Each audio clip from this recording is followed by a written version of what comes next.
नमस्ते मित्रों, मैं आज जिस विषय पर बात करना चाह रहा हूँ वह विषय है कि हम स्वयं से कितने दूर हैं, कितने पास हैं। ये जो केवल एक जो वाक्य आपने सुना कि हम स्वयं से कितने दूर और कितने पास हैं, ये आपके पूरे जीवन को लेकर के एक बहुत बड़ा आधार बन सकता है।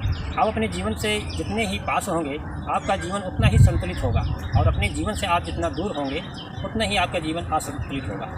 तो खास करके हमारे जीवन में होता क्या है कि बचपन से लेकर के बुढ़ापे तक हम अपने जीवन से दूर रहते हैं, दूसरे के जीवन में ज़्यादा घुसपैठ करते हैं। जिसका कैमरा होता है तो कैमरा जो है दूसरों को देखता है। इसी प्रकार से हम अपने आँखों से, अपने कान से, अपने मन से हम दूसरे को जानना चाहते हैं, दूसरे को देखना चाहते हैं, दूसरे के बारे में बात करते हैं, तो काफ़ी समय निकल जाता है। हम आज आपसे कहना चाहते हैं कि आप अपने बारे में बात करिए, अपने बारे में सोचिए, अपने को देखना का प्रारंभ कर दीजिए।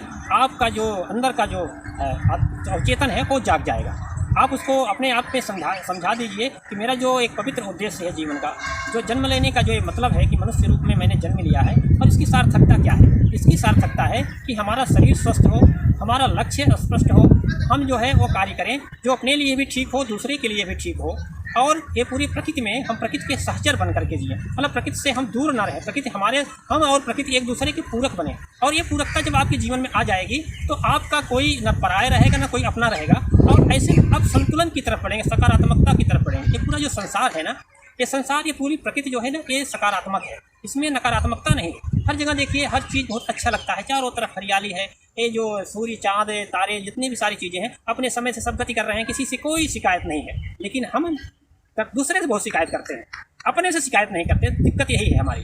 हम अपने से जब पास में रहेंगे तो अपनी जो शिकायत है हम खुद उसको शिकायत करेंगे, उसका निवारण भी करेंगे। करते क्या है कि हम अपने बारे में दूसरे को बताते हैं, दूसरे को डॉक्टर बनाते हैं, अपने बारे में हम दूसरे समाधान चाहते हैं, अपना समाधान खुद खोजने की कोशिश नहीं करते हैं। इसलिए हम बीमार भी पड़ते हैं, इसलिए हम मानसिक रूप से बहुत परेशान होते हैं, इसलिए हम तनाव में जीवन गुजारते हैं। एक बार आप अपना बन करके देखिए, आप दूसरे को अच्छा बनना चाहते हैं, दूसरे का प्रिय बनना चाहते हैं, लेकिन ये आप भूल गए कि जिसका दीपक खुद जो है बुझा हो वो दूसरे का दीपक नहीं जला सकता है। इसलिए अपना दीपक हो। गौतम बुद्ध ने इसीलिए कहा कि अपना दीपक स्वयं बनो, दूसरे से ये अपेक्षा मत करो, अपनी अपेक्षा पर खुद खरा उतरने के लिए प्रयास करो, और ऐसा संकल्प करो। वेद में आया है शुभ संकल्प करो, मतलब अच्छा संकल्प करो। ये संकल्प करो कि मुझे स्वस्थ रहना है, ये संकल्प करो कि मेरा जो पवित्र उद्देश्य है उसको हम पूर्ण करेंगे, और इतने दिन में मुझे इस उद्देश्य पर पूर्ण करके हमको दिखा देना है, स्वयं को दिखाना है, दूसरे को, दुनिया को नहीं दिखाना है।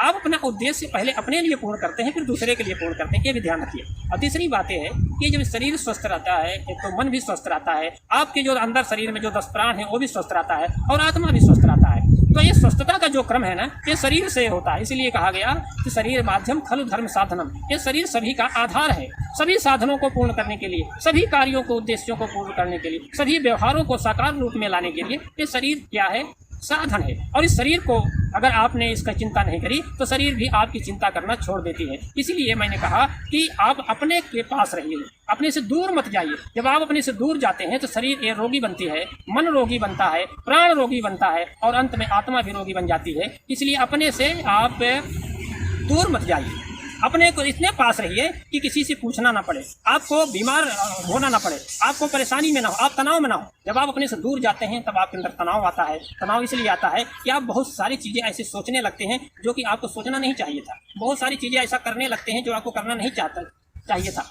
और इतना ही नहीं, आपका जीवन जो है धीरे धीरे इन्हीं जटिलताओं में जब आप इस तरह से करने लगते हैं, अपने से दूर जाते हैं, इतनी दूर आप अपने से चले जाते हैं, फिर लौटना बड़ा मुश्किल होता है। तो आपकी शरीर ऐसे रोगों से जर्जर हो जाती है, ऐसे रोगों के गिरफ्त में आप आ जाते हैं जिसको ठीक करना बड़ा मुश्किल होता है। इसलिए अपने आप पास रहिए, अपने आत्मा के पास रहिए, अपने शरीर के पास रहिए, अपने प्राणों के पास रहिए। आप देखेंगे कि आप तनाव से भी दूर रहेंगे, आप में अंतर्द्वंद नहीं होगा, आप में कोई किसी प्रकार की समस्या नहीं होगी, आप समस्या से मुक्त रहेंगे। और जब आप खुद समस्या से मुक्त रहेंगे तो आप जो भी कुछ कहेंगे दूसरे से, उसको वो व्यक्ति आपको बड़े ध्यान से सुनेगा, क्योंकि अंदर की जो पवित्रता होती है, अंदर की जो सत्यता होती है ना, जब वो वाणी के रूप में बाहर निकलती है तो वो बहुत ही असर करती है। हमारे जो ऋषि मुनि थे उनकी बात का असर इसीलिए होता था कि वो अंदर से पवित्र होते थे, अंदर से शक्तिशाली होते थे, अंदर से मजबूत होते थे, और उनकी कथनी करने में कोई अंतर नहीं होता था। पहले वो साधना के द्वारा स्वयं को बुलंद करते थे, और फिर बाद में कहा गया ना, स्वयं को कर बुलंद इतना।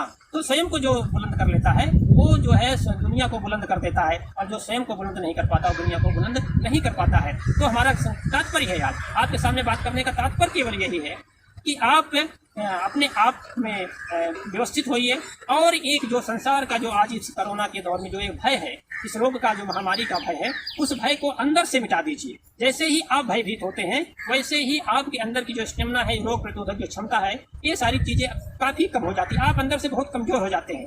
इसलिए वेद में आया है कि अभय की तरफ रहो, मतलब आपके अंदर भय ना हो। जो आपको तमसो मां ज्योतिर्गमय है ना, वो आपको तमस क्या है, ये भय है। तमस क्या है, अंधेरा है। तमस क्या है, झूठ है। तमस क्या है, बहुत सारे हमारे जो प्रतिकूलताएं हैं वो है। उससे छूट करके हम अभय की तरफ चले, अर्थात ज्योति की तरफ। ये अभय क्या है, ज्योति है। ये सत्य क्या है, ज्योति है।